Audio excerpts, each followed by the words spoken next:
Le transfert de charges est une méthode comptable largement utilisée pour compenser certaines charges par l'enregistrement de produits équivalents, neutralisant ainsi leur impact sur le résultat.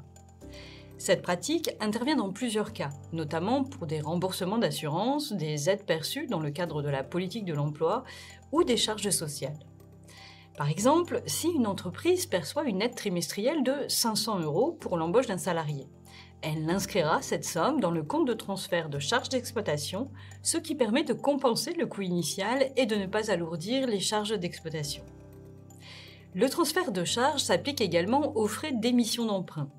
Dans ce cas, lorsqu'une entreprise contracte un emprunt, elle peut décider de répartir les frais d'émission sur plusieurs exercices afin de ne pas concentrer leur impact sur une seule année. Pour ce faire, elle enregistre d'abord ses frais dans le compte de transfert de charges, puis procède à un étalement annuel en utilisant les dotations aux amortissements. Par exemple, pour un emprunt de 100 000 € avec des frais d'émission répartis sur 5 ans, une quote-part de 20 000 € sera amortie chaque année.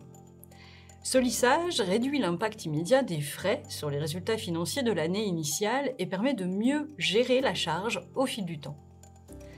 Le transfert de charges est ainsi une technique particulièrement utile pour neutraliser des charges importantes ou non récurrentes, tout en assurant la continuité et la stabilité des comptes.